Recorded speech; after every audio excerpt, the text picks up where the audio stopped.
Okay.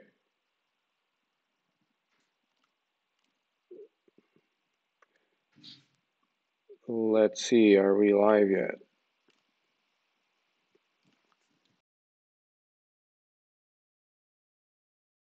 Hi everyone, welcome to another edition of Subvisual Live Talks. If you haven't followed us yet, any of these links should get you to, or any of these handles. Um, and now, without further ado, I'll get right into it because I think this week we have a very interesting guest with me today, Ryan Singer. Ryan, hi. Hey, hey, How have you been? very good. Nice to be here. Cool. Just for anyone in the audience that doesn't know you or what you do you care to give a very brief explanation? Sure. I work at Basecamp and I've been there for actually for 17 years now. I started off doing web design and user interface design, and then originally was doing making websites. And then when we started doing Basecamp, we kind of shifted into software development. And so then I also started learning how to program. And the fact that David at Basecamp had created Ruby on Rails made that a lot easier for me. And then I found myself in a role that was kind of between design and programming, where I was kind of working sort of between those two worlds and working very closely with Jason, Basecamp's founder, Jason Fried, on sort of concepts for what to build next and um, important in terms of the product.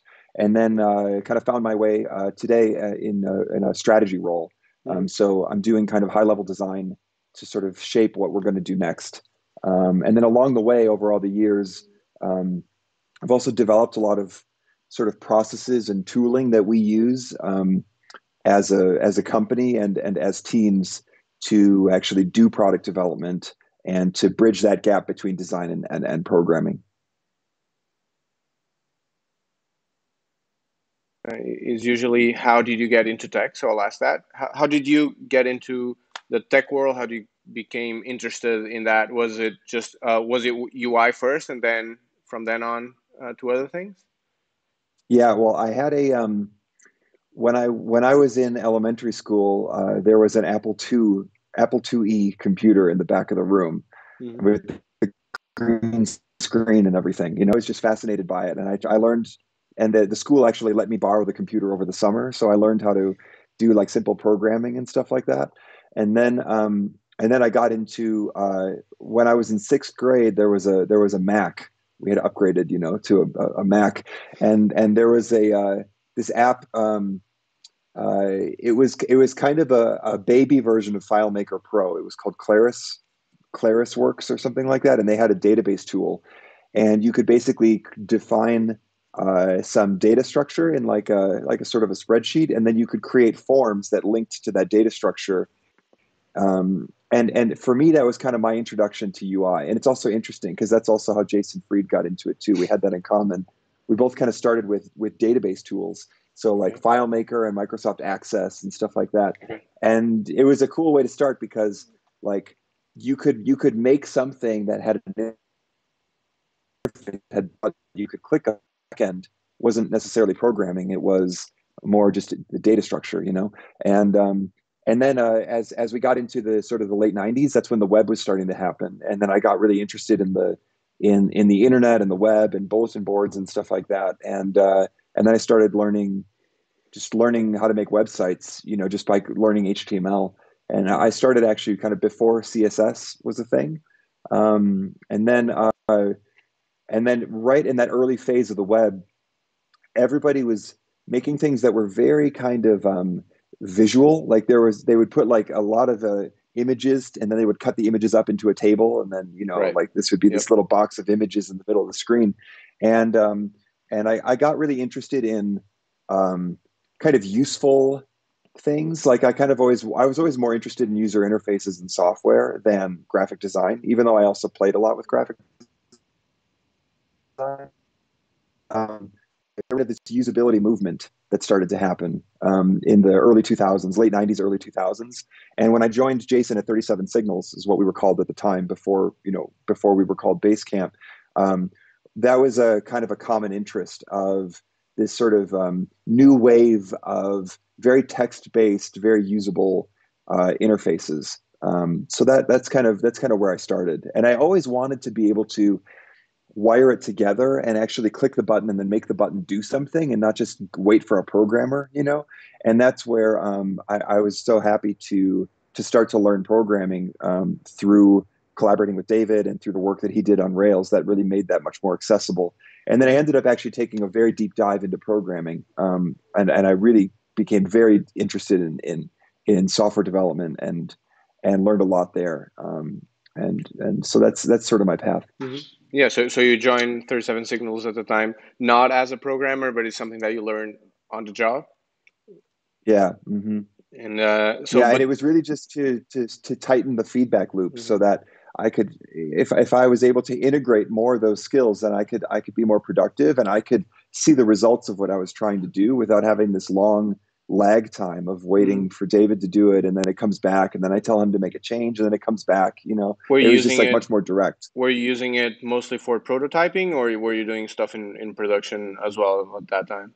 In production from the beginning. Okay. Yeah. Running the real app locally, and because actually in something like Rails, the view code is not so different from regular HTML. If you can do HTML and CSS, the jump to coding a view is very small.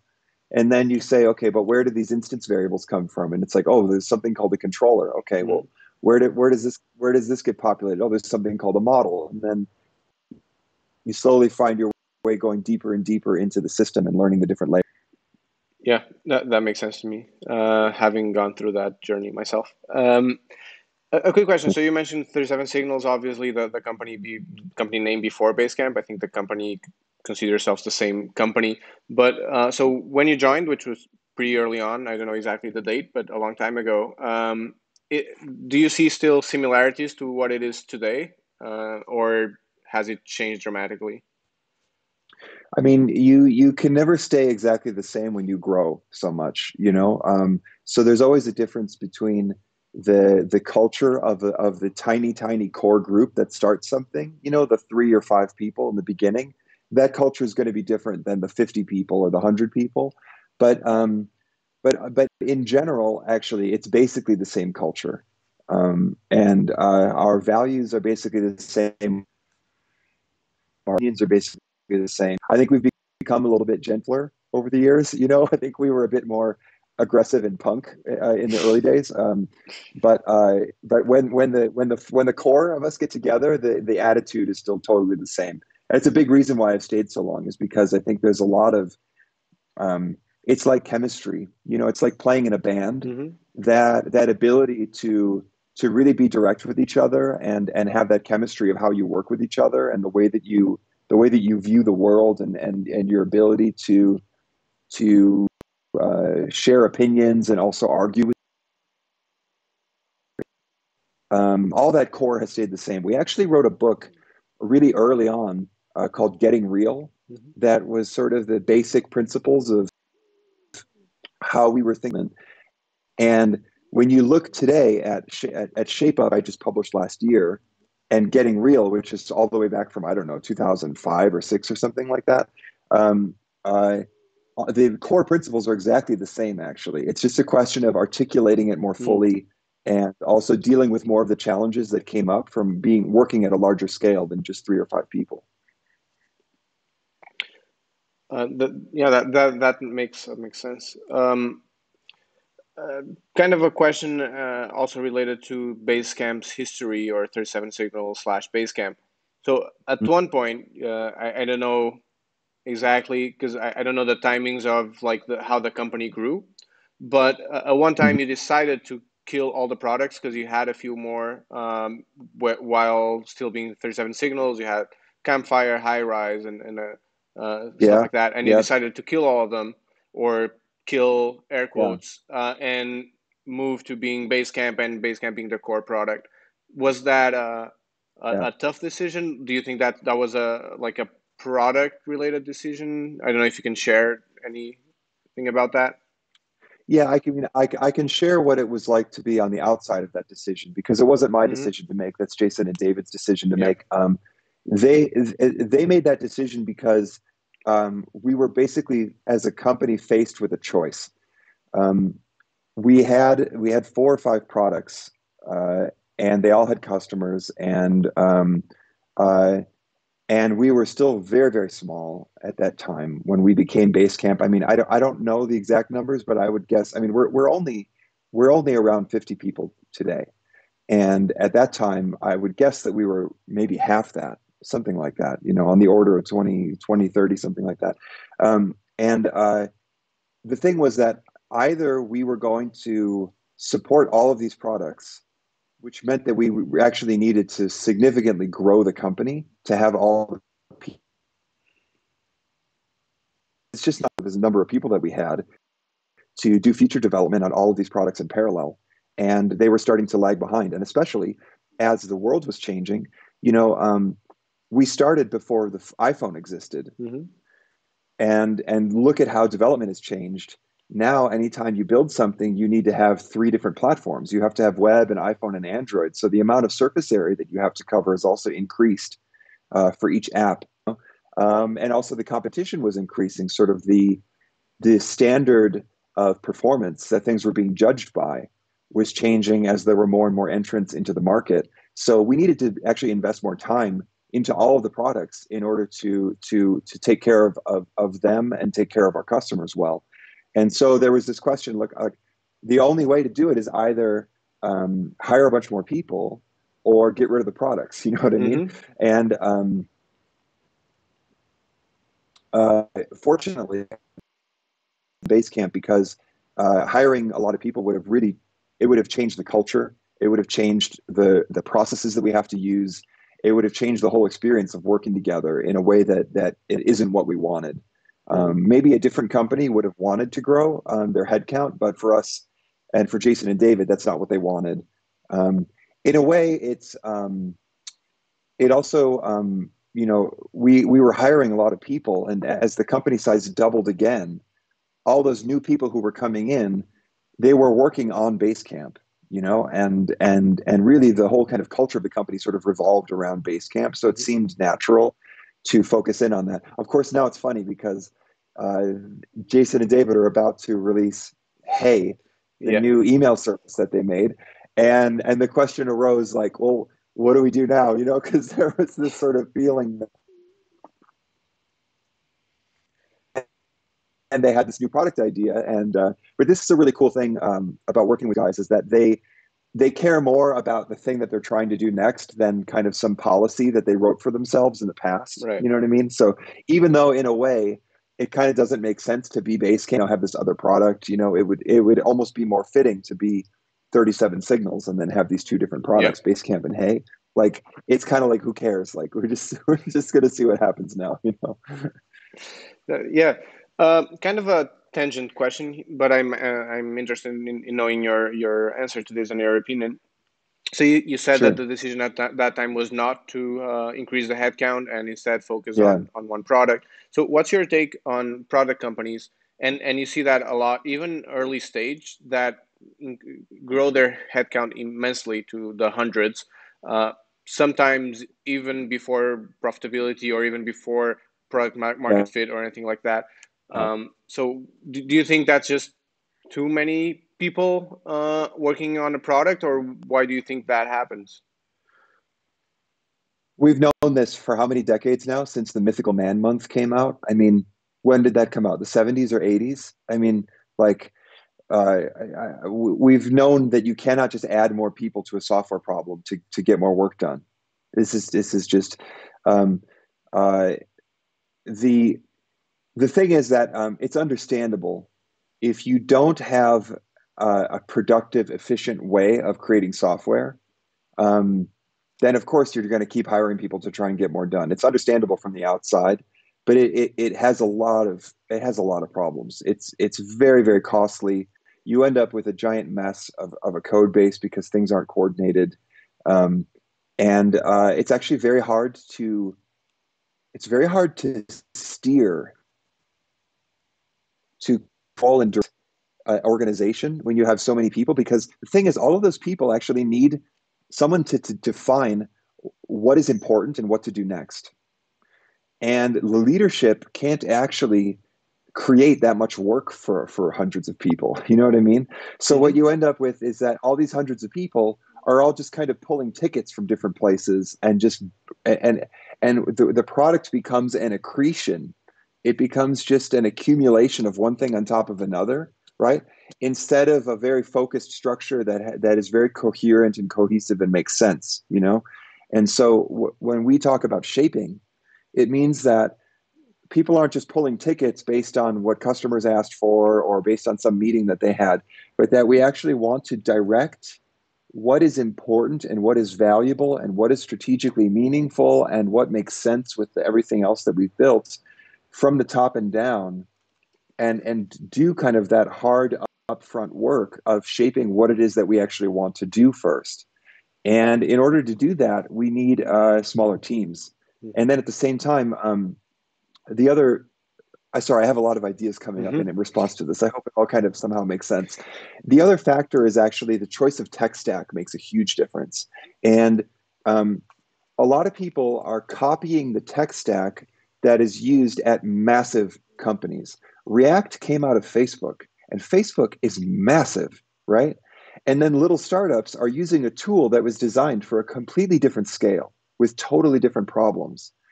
When you have a kind of architecture that's all based around different, lots of separated layers, like hi-fi mockups, and then goes to front-end engineers, which goes to back-end engineers, you know, that kind of a thing. And also a highly modularized system where you have uh, a style guide and design patterns and component libraries and all that stuff. That is all based on a large scale environment. And all of that stuff actually has costs. Hmm. And when you're a small team, doing a single page app or a heavily JavaScript based thing or React thing is actually a big waste of time. You end up with a ton of code that you have to write and a lot of coordination you have to write and a lot of handoff between different roles that you can avoid if you use something like HTML over the wire kind of approach, like what Rails does by default. Hmm. And the fact that we really stick to that approach actually gives us, I'm telling you, at least a 10x productivity gain in terms of the amount of products that our teams can actually ship per unit time. It's a massive productivity gain, and that's a huge factor. That's a very underappreciated in today's culture because these tools are just they've gotten so popular, but Yeah. actually they're very inefficient. So that all that being said, what do you see as still the hardest aspect about working on Basecamp, the platform? Is it design? Is it the shaping? Is it the coding, like ops? I don't know. Yeah. Um, I can't speak to ops. I think they have a hard job because it gets bigger and bigger with more and more customers, and then all of their challenges keep changing. Versus for us who are doing the product design, we don't really. When it comes to actually implementing projects, like building a feature, the fact that Basecamp is 10x, 10x, 10x, 10x bigger than it was from the beginning doesn't actually change what it's like to work every day. Do you know Hmm. what I mean? Yep. Like for ops and for support, it's very different having a massive customer base. But for a programmer, um, nothing has really changed. Um, and actually, the BC3 code base is beautiful. We have some of the best architectural patterns we've ever had in version 3, and we still continue to be really happy developing on that. The place that I think is the most challenging is actually in the shaping, because we have to figure out how to improve the product or what we should do to change the product or what we should not change. And that's very easy to do when you're at the very beginning phase and you're scratching your own itch, or you have a very small number of customers and you can understand exactly what they're trying to do. And you have a kind of one-to-one mapping, you know, between the problem and the solution, right? And then what happens is we found ourselves in a place after maybe, I don't know, maybe after 10 years when we were working on Basecamp 2, all of a sudden we looked out and we said, we have no idea who all these customers are. And they're from all different industries, and they're not using Basecamp in the way that we were using it when we first built it. And we became kind of like lost and really confused about what to do, you know? Um, and uh, and that's when I actually started to come into a strategy role because I really set out to solve that problem. And I learned a whole lot of new tools and new skills, things like jobs to be done interviews. I learned that from my friend and mentor, Bob Mesta. And we did a number of rounds of these job to be done interviews until we got to a point where now we can actually segment our whole customer base and say, these customers are trying to do this, and these customers are trying to do that. And these customers are more valuable, and these customers are less valuable in terms of how well Basecamp will work out for them and how long they'll stay and that kind of a thing. And now it is a massive challenge to have all of these customers and then consider making a change, right? Because you have to say how it will affect them and how will it affect them, um, and there's a great variety of use cases and things like that. At the same time, it's really exciting work. So I'm actually working right now on the very early stage of shaping the sort of tentpole features for Basecamp 4. Mm. And three is the current version, Mm-hmm. and 4 will be the next version. And I'm beginning to work on that. And it is, on the one hand, it would be easy if we just made very small incremental improvements. We Right. have a million small things that we could just fix here and there. So on that side, it's not so difficult.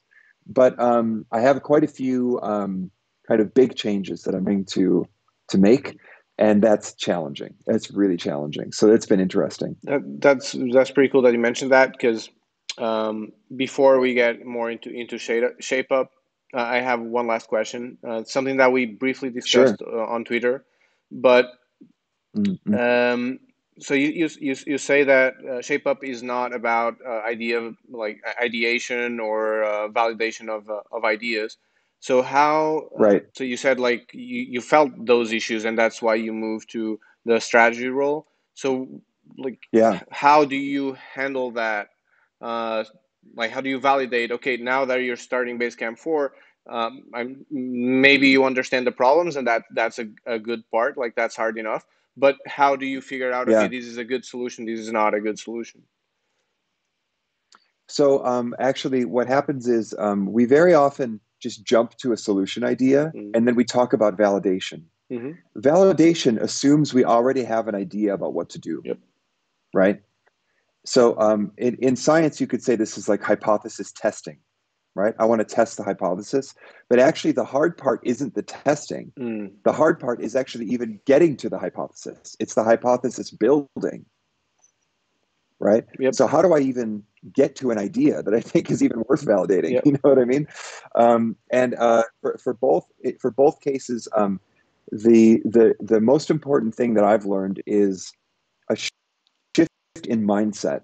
When we try to do research or we try to learn about what customers are trying to do or what the problems are or all that kind of a thing, very often people take a kind of approach where they try to get some data that tells them, 20% of people want this and 30% of people say that, or they do surveys or things like that. And actually, the type of information that we need is not 20%, 30%, 20%. It's actually we need information about how things over time. We need to be able to see stories of not how 20% of the customers do this, but how one, we say N of one. How does one individual person, what do they struggle with, and how could we fix it? Because if we can fix it for one person, then we can multiply that out and we can fix it for thousands of people. But if we can't fix it for one person, we can't help anybody, you know? Mm-hmm. And so the when we look at this through both the demand side and the supply side. So on the demand side, this means we actually want to talk to customers about places where they struggle. So we're going to find out a place where what they have isn't working, or where there's something they want to do that they're not able to do, or that they're somehow blocked from doing. And then we take wherever these struggles are, And we actually kind of through a kind of interrogation process with the customers where we ask them, we never talk to them about what they want. And we don't go and say how many other customers have the same problem. We say, what happened that led you up to that? What we follow it backward and say, Mm. what was the chain of cause and effect that got you to this place where you said, no, this is a problem, this isn't working for me, right? And then when we understand the cause and effect of this happened and then that happened and this happened and then I lost it and then I almost missed my deadline Hmm. and then I had a big problem with the client. You know what I mean? If we understand that, then we can find the weak points in the chain. And now we can have a concept for maybe we should come up with some kind of a solution for that problem. Because we have the context Mm. of what happened and how the person got to that problem, this is like having an integration test. Or so you actually have like a failing test. And now, whatever solution we might start to explore, we can take all those different solution ideas and kind of plug them into that test and use that as a fitness requirement and say, does this new idea actually solve that problem? Um, and then, so this is really the viewpoint is much more about what are the functions and what are the steps and what are people going through on kind of both the supply side and the demand side. And then, um, if if we have a question about how many customers would be impacted by this change or would how many customers kind of also have this problem in common, that's where we could do something like a kind of quantitative Hmm. survey or some data digging. Um, but we actually need to understand it as a chain of events first, Hmm. as an N of one longitudinally, before we can make sense out of any kind of data that looks latitudinally across an ensemble. So that's And I'm I don't know if that helps at all, but no, I think that's a so. mindset I, thing. I was also just to wrap up this. I assume that also works if you're building a new product, but then you don't have prior customers, Absolutely. but you apply the same principle to potential customers. Yeah. Well, the thing is that everybody is already doing something. Hmm. And the only reason that someone would start using your product is because what they're already doing isn't working. Right. So the question is what are they already doing as a workaround? You know what I mean? Yep. So because if solving this problem, if getting this job done actually matters to them, they are kind of hacking it somehow. Or you can find where the situation comes up where they're not able to pursue it, Hmm. but the energy is there, that the potential energy is there, that they're they they they're trying to do something, but they're somehow blocked. Yep. So we need to find that um, where is that situation in real life where people today are struggling with this thing, and that's the actual demand that we learn about. It's like the wind that pushes the sails. Like we make the sail on the sailboat, but there has Hmm. to be wind, Yep. and we need to learn the wind has a vector to it. It actually blows in a certain direction, and we have to go out there to learn kind of where that is. Got it. And sometimes, I've talked about, I have a short post on this on three different types of strategy. And it can happen that in our case, all of the successes that came out of Basecamp as a company were things where Jason and David uh, understood the problem that they had themselves that they wanted to fix. And they could see just intuitively that, look, if we have this problem, we're not special. We're not building rockets to the moon or something like that. We're just trying to run a business here. And we're running into these very basic problems. So many other businesses must have the same problem. So this is the scratch your own itch approach to strategy. Yep. This is a totally viable way to start. Is to look at the cause and effect of the situations you run into yourself, and then try to put functions in that bridge those gaps. But then the other side of it is that some businesses don't work like that at all, and they become aware of a problem that's kind of outside of their own domain, but because of some other world that they have contact with. So maybe you have some friends who are in healthcare and you learn about some problems with medical records and you're not personally in that, but you see an opportunity because you're a technologist. So Hmm. now you need to do this kind of research to figure out where the struggles are and how people value it and what they care about and what they don't and what you could put into that. So that's more the the research driven side. So there's different approaches depending on the context that you're in. Cool. Okay, so finally, let's kind of dig a little bit deeper into Shape Up, the book. We obviously won't have time to Sure. cover everything, so I urge people to go online and look it up. I think it's on Basecamp's website. You can Mm-hmm. find the Yeah, Shape Up book. basecamp.com. Yeah, Basecamp.com/shapeup. yeah. So go there and read it. I think it's like not too long and full of interesting knowledge. My question to you is, what led you to decide to write the book?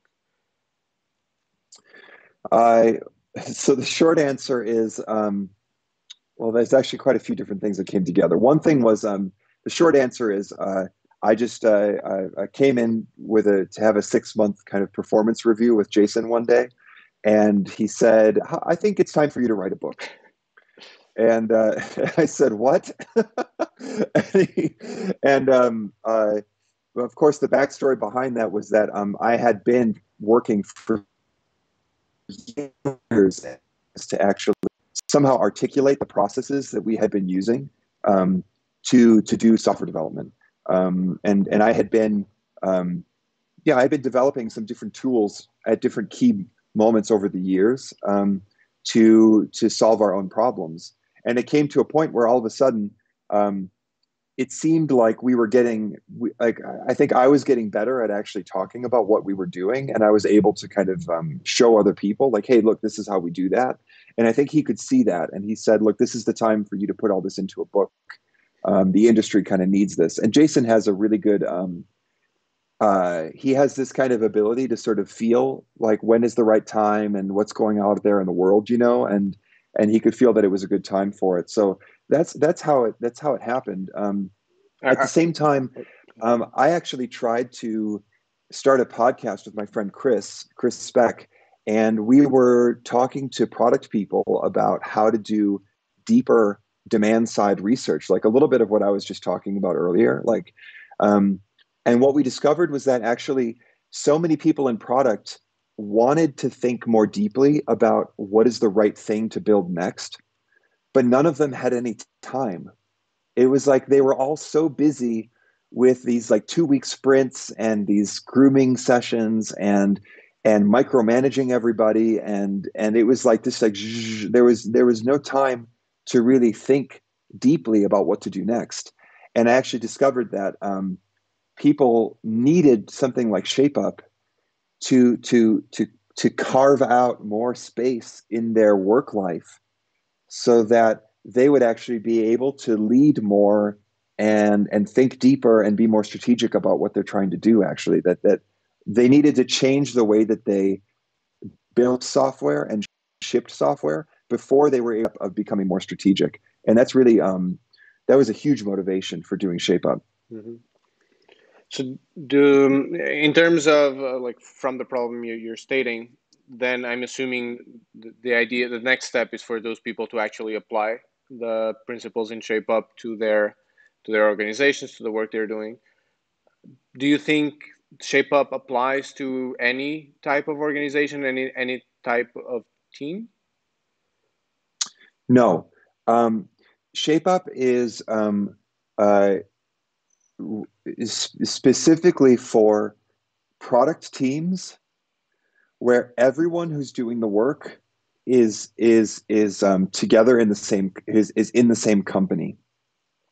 So if the work that you're doing involves third parties and you can't schedule those person's time, then you're gonna if you can take a lot of inspiration in terms of the sort of Shape Up talks a lot. So in a way, Shape Up is kind of two different books in one. On the one hand, it's a lot of observations about fundamental truths. So it's about the different types of risks that we face, the types of unknowns and uncertainty that we have to deal with. And it's kind of a reality check on a lot of those things in software. It's kind of a wake up call that there's a lot of things where we think we just can go straight to the solution and then it blows up in our faces. And why does that happen? Or why do things take so much longer than we think? Mm-hmm. There's a lot of that. And then on the other side, there's specific practices for how to actually shape a project how to give a team 6 weeks instead of a 2 week sprint to work, how to give the teams more autonomy, how to shape the work at the right level of abstraction so that the teams can work out the details instead of being micromanaged, and how to put things like circuit breakers in place so that the team has a kind of back pressure that forces them to make trade-offs, all those different practical things. Those actually require that you can take a group of people that are going to do the work, put them together in a team, and say, you are only going to do this for the next 6 weeks. You can't do that if you depend on, let's say, a client to give you feedback at different points. Though we actually have seen some very good applications of this with client work.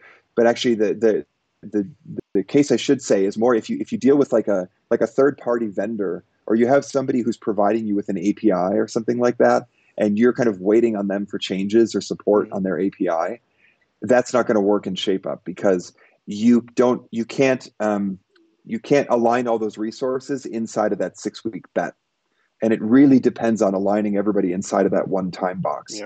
So in a situation where you scheduling of all the resources involved, you're going to have to go back to something like a Kanban, because there's no other way if you don't control the resources. So that's really the only constraint, I would say. If you're working on a product and you can control the scheduling of the people, then absolutely you can do this. The other place is it needs to actually be a product, and a lot of people who are in what they think is a product role are actually in a client service role. And it's important to be honest with yourself and say, are we actually making decisions based on how we want to serve a whole mass of customers together? Or are we custom building in order to close a sale? If you are, in both cases, shaping will help you. But the basic attitude of ShapeUp is more about how do we sort of steer the product. And the thing is, if you're constantly getting interrupted by client requests because you have a few very big spending clients that you are beholden to, then it's going to be very difficult for you to follow the path that you want strategically, because you're always going to be answering to the client because they pay all the bills. This one or two clients. Does that apply? That's the other. Sorry. Does that apply, would you say, to a startup environment where you need to change rapidly, or at least that's what you hear all the time? Because startups are no different. Yeah, we all have the same problems. Yeah, startups are no different. We all have the same problems. We have to figure out what we want to build, and then we have to dedicate time to do it. And it needs to get done before too long. You know what I mean? Yep. And all of the things that cause us difficulty as a mature business are actually the same things that cause us startup problems. They chase their own tail.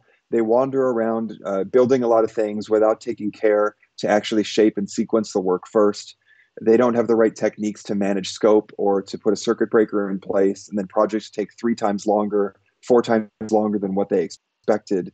This stuff happens to all of us at all scales.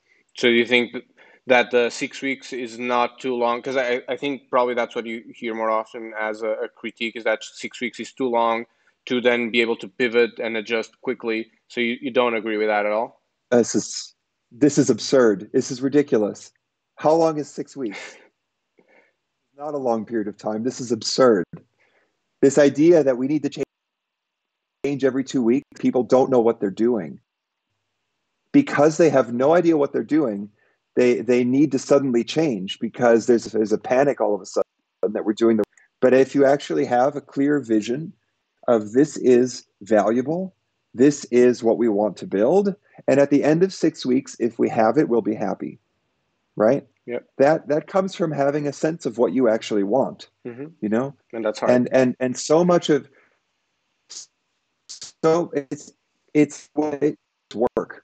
And so much of the culture that we have in software development today is based around a kind of naive blindness, saying, well, we don't know what the customer wants, and we'll never know unless we ship and do a split test and all this stuff. And it's actually ridiculous. Like we have a responsibility as somebody who's leading the product development to come to a clear definition of what we think is worth building next and why, and to actually shape that with some understanding of cause and effect. to say, this is the problem, this is the missing functionality. If we insert this functionality into that problem, we'll close the circuit, and when we flip the switch, the light will go on. Mm-hmm. Right? That is the kind of understanding that we should have going into projects when we first make the resource commitment. Mm-hmm. Cool. Earlier you mentioned client work, and it's interesting that you mention it because Subvisual, we're basically a consulting company where we also do some work with well, mostly with startups, but also with some ventures that we back, and so forth, so on and so forth. But a lot of what we do has historically has been consulting, and I was interested in, because you said that there has been successful implementations of ShapeUp in client work. So how do you see this as Yeah. working in terms of, okay, now someone hires us to build a product. How can we convince them / implement ShapeUp in that product? Yeah. So what I don't have a lot of firsthand experience. This is Mm-hmm. from seeing other people do it because I'm not working with clients on my day-to-day right now. Yep. But the main difference is uh, it's basically about setting expectations and an appetite for risk that makes sense for both parties. If I make a commitment to a client that is 6 months long, they know and I know that that's not going to be true. You know what I mean? There's no way that that's going to turn out the way that we expect. Yep. And if I make a commitment to the client that's only 2 weeks long, I can't actually deliver anything to them that's finished and valuable. So the whole notion of something like a 6 week period is that it's the right unit of time, and you have to find exactly what that right kind of time horizon is for the work that you're doing.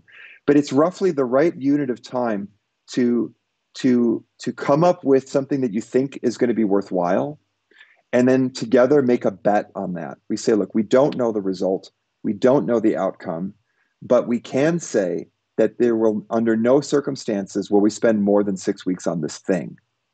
And this comes back to something that we've known since extreme programming, fixed time, variable scope, Mm-hmm. right?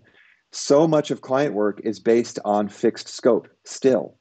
And that's why the timeline keeps stretching and stretching and stretching. And what happens? The project goes over budget. The client is unhappy. The firm feels bad about how it's going, right? So at the end of the day, if we can do a fixed budget, fixed time, variable scope, and then we can go through a shaping process with the client where we have a very clear understanding of what the itch is that we're trying to scratch, but we don't actually commit to the very fine details of the solution. This gives the team the latitude inside of that 6 weeks to make the trade-offs that they have to make so they can actually ship something that addresses that pain point, right? So I think it's a much more realistic kind of evaluation of the risks, and it gives the right kind of latitude for the right kind of trade-offs in that sort of environment. Got it. Do you think, kind of related, but it goes into product or like product teams as well? Do you think a single team can use ShapeUp and not the entire organization, or do you feel it has to be an organization-wide commitment to change to ShapeUp?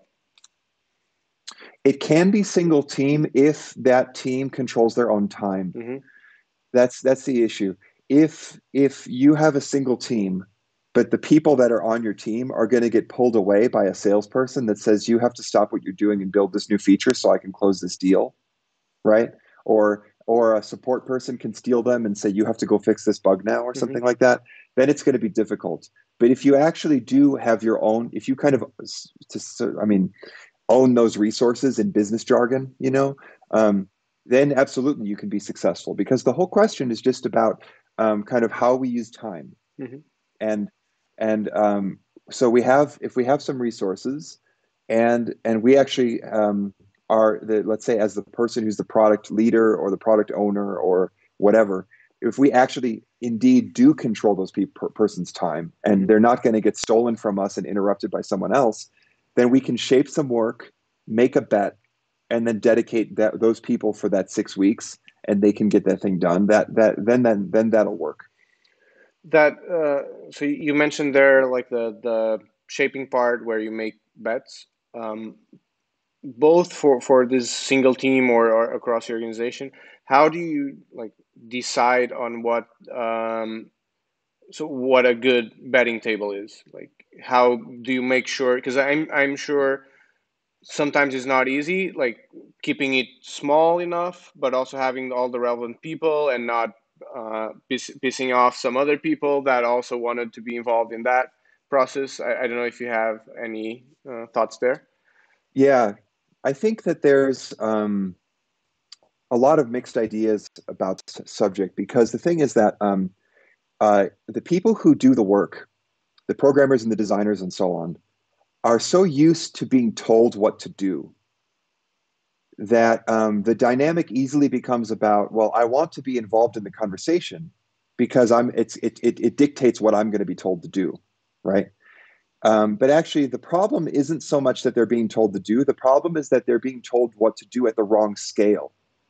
They're being given work that's too fine grained. They're being micromanaged. And actually, what happens is if we have a very small group of people who do the betting, and we actually exclude everyone else, we have a much more productive situation. Because what we can do is that very small group has the right, has the time and the skill and the knowledge that it is not about just saying, what do I think is better? Making a bet involves actually, you have to actually take time and do work to make yourself informed. You have to talk to customers. You have to evaluate a variety of different pitches and weigh the pros and cons of the different possibilities. You have to have a strategic sense of where you're trying to take the company on the supply side. Like you have to have a sense of market fit. Like there's a whole bunch of things that take time that you have to bring that knowledge together, right? So it's, first of all, it's unfair to ask a programmer or a designer to stop programming and go do customer research Mm-hmm. to inform themselves so they can participate at the betting table, right? So that's one thing. Then the other thing is if you have a small group of informed people, they can have a very intense, productive, let's say 2 hour call um, between cycles where they make the bets for the next cycle. And then the key thing is that when the bet is made, they don't start assigning tickets to the team. They don't give the team tasks. They give the team the whole project as a whole. Mm-hmm. And then they say to the team, you figure out your own tasks and you figure out the right details and you decide how to do this. And there's no wireframes and there's no high fidelity mockups and there's no detail that's too fine grained. And what this means is that the teams actually get empowered and they have much more decision making than they ever had before. And because they have they're more empowered, this idea of like, I'm being controlled by the boss and I'm being left off the table and stuff like that. This is not necessary to have any of this conflict. It's not a question of power. It's a question of skill set and knowledge.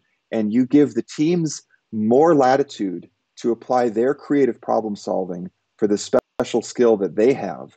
And then you give the betting table the time and space to apply their skill that they have with the knowledge that they have. And you recognize it as just different kinds of work. You know what I Mm-hmm. mean? And then if someone feels like, I really wish that I was part of the betting table, do that as actually a potential career shift. And they can say, okay, what skills do I need to contribute to that conversation in a meaningful way? Right? What would I need to learn and what would I need to start doing and how should I spend my time so that I can be useful there? And then that's a very productive um, conversation about where someone wants to take their life and where they want to take their skill set rather than a power conversation. Got it. There's also, I feel, and I think you mentioned this in the book, a lot of trust that needs to exist everywhere, like for this to work. Because a lot of the micromanagement that happens, I think, boils down to lack of trust. Um, I don't know if you Mm-hmm. agree. I don't agree, actually. I think Hmm. it boils down to not knowing any other way to work. Okay. I think that people don't have another way to work, and by default, they work this way. Hmm. And actually, the lack of trust is the effect, not the cause. Okay. So I think what happens is actually um, what you find is that when you give people more latitude, but very clear boundaries, because that's what Hmm. shape up is about. You give people more autonomy, but very hard walls. around that. Um, then you actually create the conditions for trust to arise. So whether you have trust or not doesn't matter. Okay. You give people the room, and you also have the hard boundaries to protect yourself. So you control your downside very aggressively. Mm-hmm. So the reason we have a circuit breaker at the end of our 6 weeks is because there's a level beyond which we don't even trust ourselves. Like we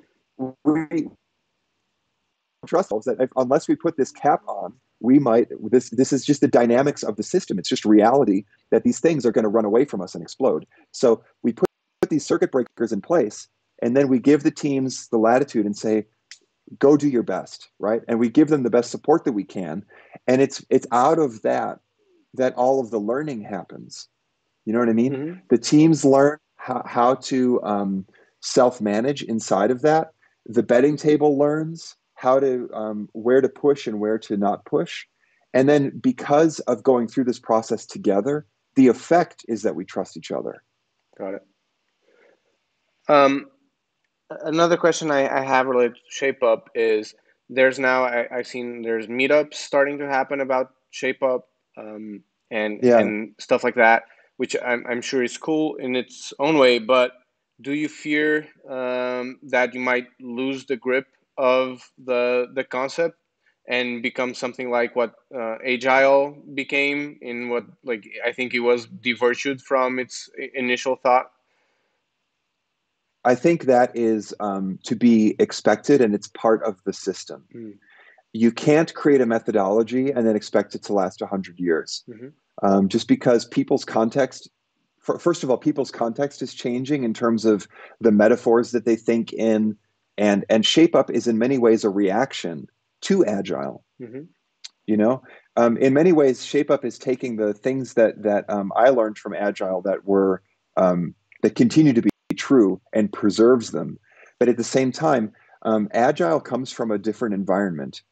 Agile was made by programmers for programmers in a situation where clients are going to be telling them things to do, and they have no idea what the client is going to tell them to do next. So if you have no idea where you're going, but you have to be able to change very quickly because the client is just going to tell you something totally random, Mm-hmm. different to do tomorrow, then you need to be agile. And everything was about change. It was all about fast change, and it was all about programming. Shape Up is an acknowledgement that it's not enough just to change fast, because if we're doing a random walk, you know what I mean? Constantly changing but not getting anywhere is a good thing. Yep.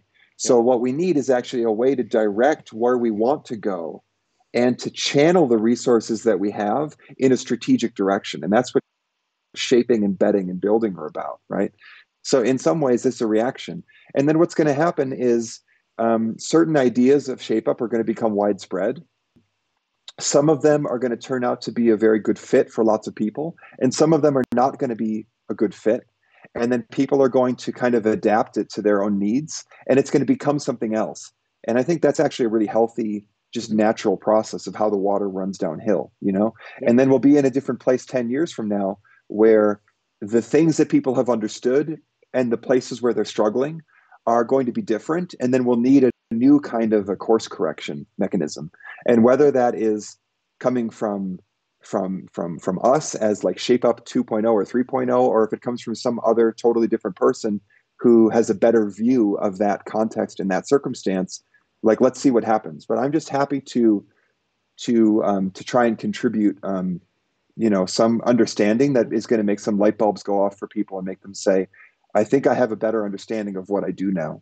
Cool. And hopefully, I mean, honestly, so much of what I've done with Shape Up was inspired by things like Christopher Alexander's work, for example, and his work it remains true at a deep level for over, let's see, from the 70s until from 69, I think, Notes on the Synthesis of Form came out, and so what, 50 years, you know.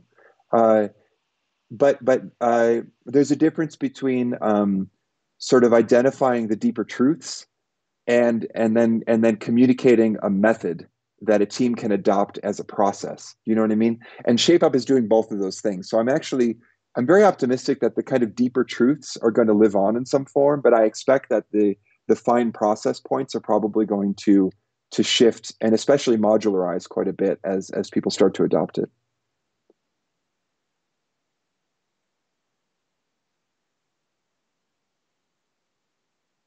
No, I'm not hearing you now.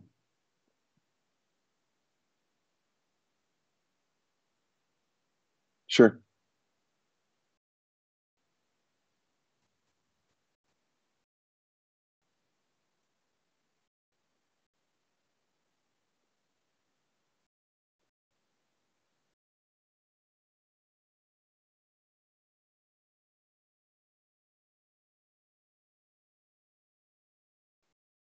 Well, at least we're almost about 5 minutes to the end. So,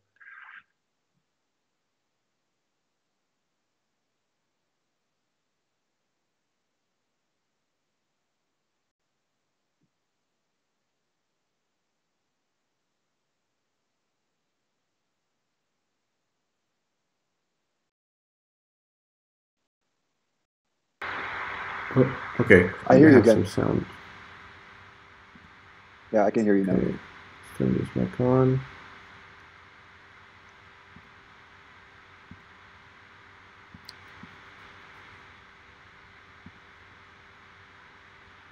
Um,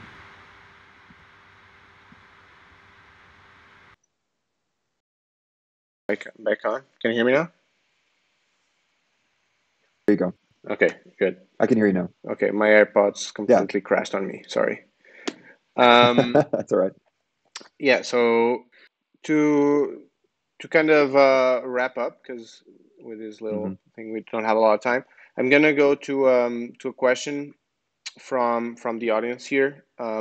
So you've been sharing on Twitter that you've been learning a lot more about the Taguchi methods, and Yeah. someone here is asking, so what you have learned so far. So two questions. So how would you recommend someone less familiar with it to start learning? And the second question, what has or like what impact has it made in your work so far?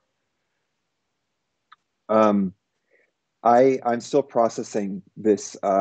For me, this has been a big eye opener, learning the Taguchi methods. But the thing is, when I first started studying Christopher Alexander's work, it literally took me 10 years until I felt that I understood it. Um, it really took 10 years. Hmm. And I expect the same to be true for the Taguchi methods, actually. Maybe if I'm lucky, it'll take 5 years. But it's going to take some time. Um, Taguchi's approach is is very exciting, and I'm not sure if I know how to talk about it yet. But basically, it has to do with looking at the rather than looking at all the places where a system is breaking down and then trying to solve all of the problems. It's about defining the primary function of what the system is supposed to do, and then setting a metric for what is the variability of that functionality. So, to what extent on target? So there's a million things that Basecamp can do. So, for example, uh, Basecamp has like a notification setting to determine if you get notifications via email or in app, right? But that's not what Basecamp does, right? Yep. Basecamp has certain primary functions of what it does, and those have to do with enabling people to all know the same thing and all see the same thing. And the Taguchi has something called the signal versus noise ratio, and the notion is if I look at an n of one and I say when I post a notification in Basecamp, does the notification send and does the person receive it? And if they click on it, does it go? I can follow the path of that in terms of does the system actually work or not, right? Mm-hmm. But if I look at the second order and I look at all of the notifications that go out in Basecamp, and I look at the percent of notifications that are actually read, this is a very different question, right? Because the thing is, what is the function of the notification? The function of the notification is not just to show up in an inbox somewhere. The function is that the person should actually, somebody thought that this person should know this thing, and they should know it, right? And the thing is, if they don't read it and they don't know it, then something's wrong. Or if they don't care, but they were sent it, something's wrong, right? And now this opens up all kinds of fascinating questions about the design, right? And then Taguchi has this question of sort of what is the primary function? What is the signal noise ratio of that function? And then we have what are the things that I can control, which are the control factors? What are the things that I can't control, which are the noise factors? And then how can I put in compensating mechanisms to deal with those different noise factors? And then what are the things that I can do in the way that I design the system to kind of tune it so that the outcome becomes more and more on target so it's high signal and low noise. And this is a very general approach to design and engineering that applies to everything from I mean, he revolutionized the way that, for example, a lot of what Toyota does comes from his work. But it also has been like Bob Mesta has taught me a lot about it because he was a very, very close student of Taguchi, and he applied it to the design of chocolate chip cookies, like a major brand of chocolate chip cookies that you bake. And because the question was, I have a whole bunch of factors. I have salt, I have sugar, I have butter, I have flour. How do I decide the right combination, right? Well, then the question becomes, well, what's the function of the salt? And it turns out that if you view the salt as having a function of influencing the taste, it's actually not the right way to solve the problem because the salt mainly affects the brittleness of the cookie. It has a structural aspect. So if you look at it in terms of how do I create the right structure so that it doesn't crumble or that it holds together in the right way, and you view actually where do I use the salt as a control factor and where do I use the salt as a noise factor? It's a control factor for the brittleness, but it's a noise factor for the taste. And the butter actually turns out to be more of the control factor for the taste. So this is a little bit of maybe a small sense of kind of what the subject matter is about. And I hope that after maybe another 5 years or something, I might be able to say something intelligent about it that's applicable to a design process. Cool. Ryan, thanks so much for taking the time. We're over the hour at this point, so thanks so much for taking the time and indulging in this interview. It was great. Thanks so much for having me, and you had really good questions, and I really enjoyed it. So thanks a lot. Thanks. Okay, everyone. This was another edition of Subvisual Live Talks. We'll be back next week, same time, Thursdays at 6 p.m. GMT +1. Weird timing. Time zones are weird. Follow us on any of these channels to know more about anything related to Subvisual Live Talks. We'll be posting on those. So see you guys next week. Goodbye.